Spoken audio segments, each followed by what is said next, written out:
Buenas tardes a todos los presentes, profesores, colegas, estudiantes.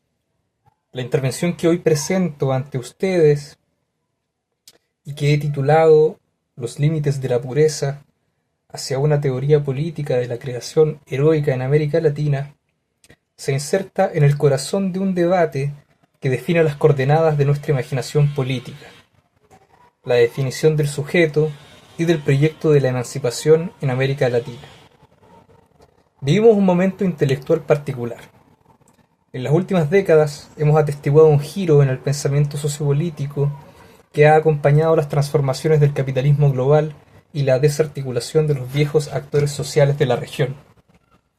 Este viraje intelectual se caracteriza a grandes rasgos por un retroceso en el diálogo regional clásico y por una tendencia a desanclar la política de los procesos y actores sociales concretos.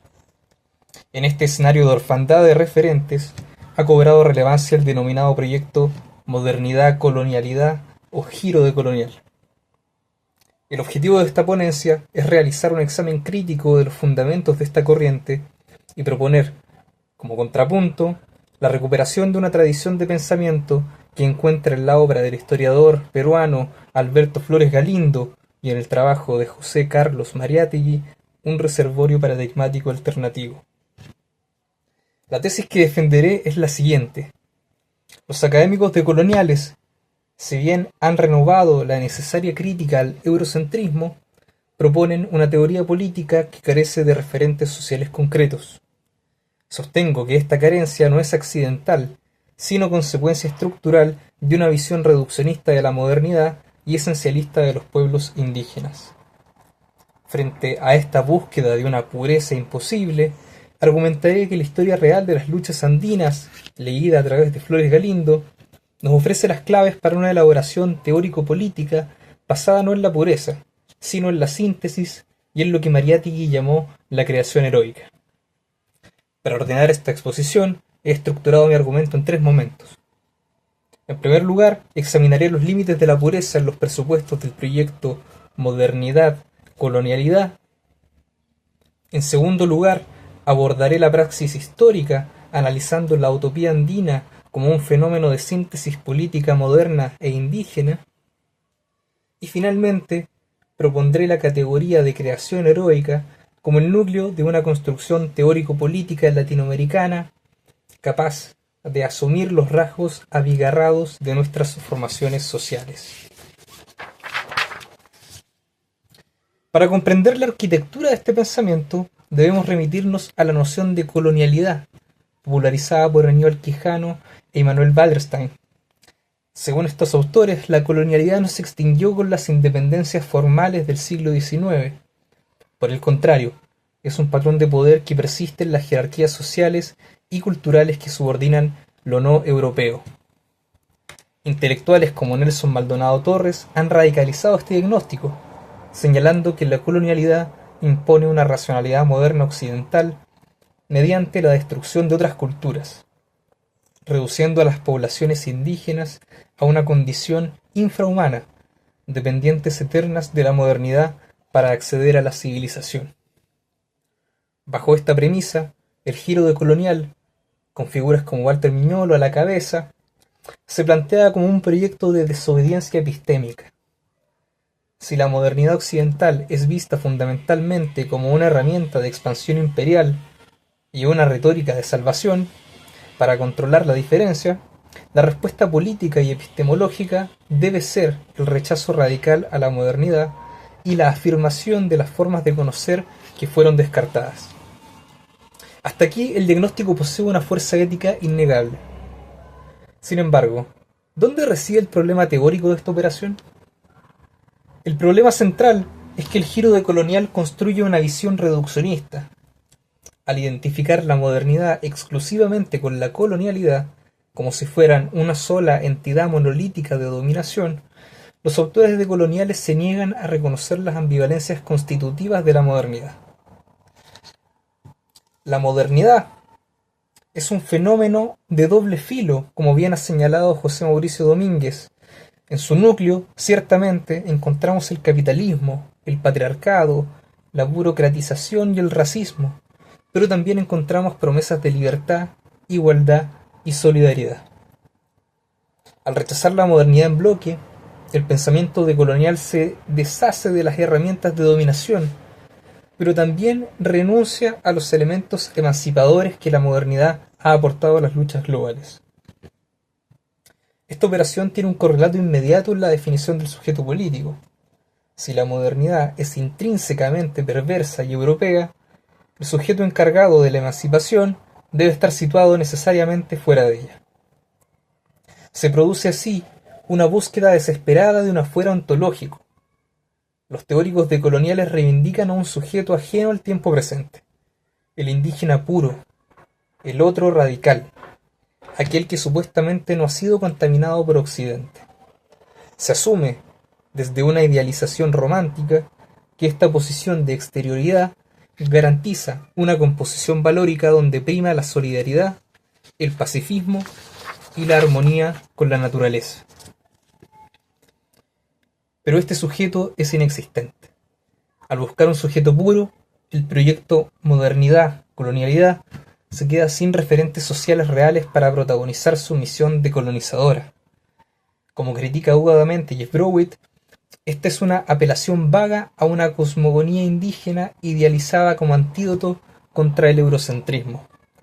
Se construye una versión de la historia indígena libre de conflictos, ignorando que fenómenos como la dominación y el patriarcado también existían antes de la llegada de los europeos y persisten en las comunidades actuales.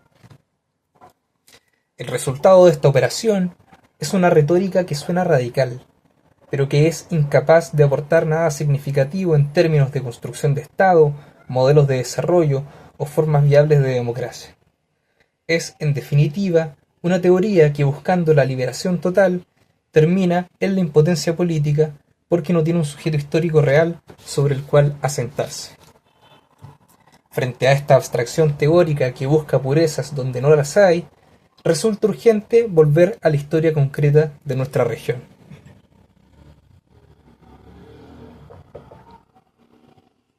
Para contrastar la perspectiva decolonial, recupero el trabajo historiográfico de Alberto Flores Galindo, específicamente su análisis en la utopía andina.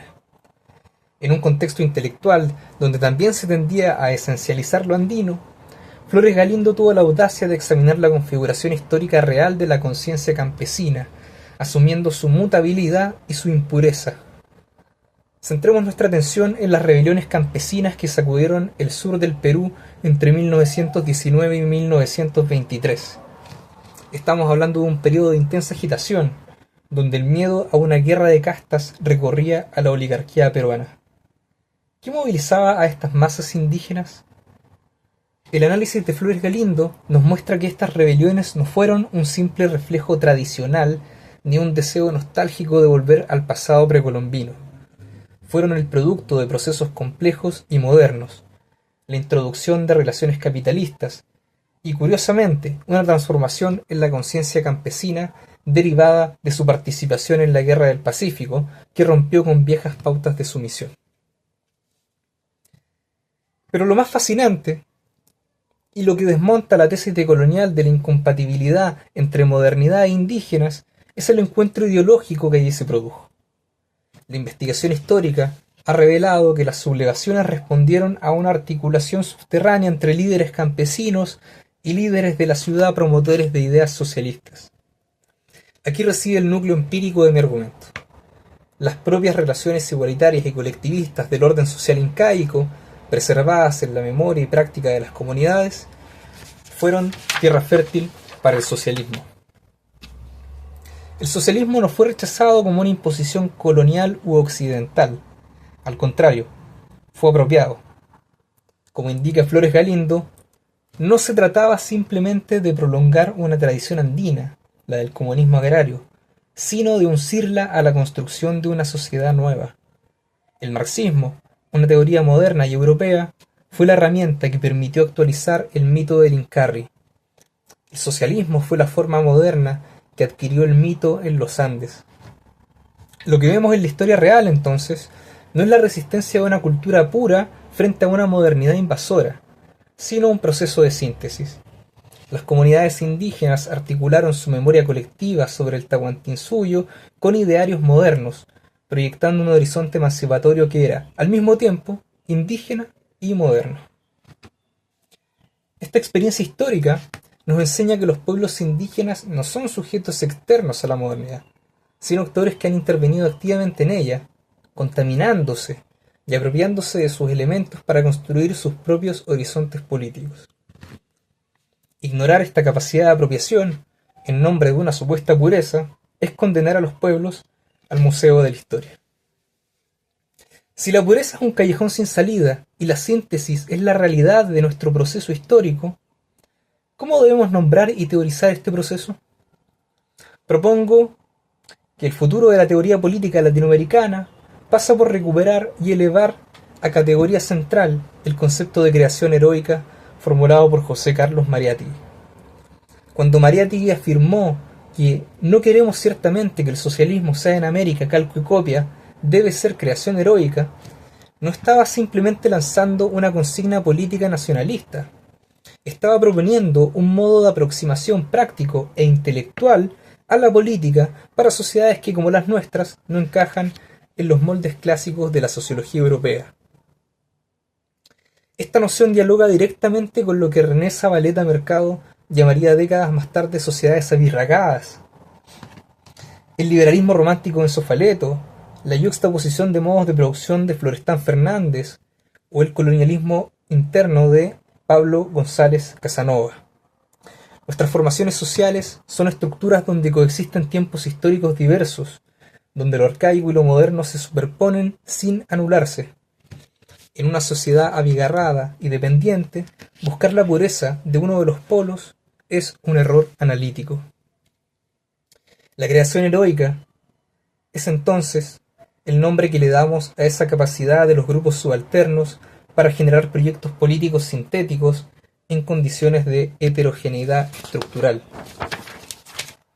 En este sentido, una teoría política de la creación heroica debiera asumir a lo menos dos premisas fundamentales.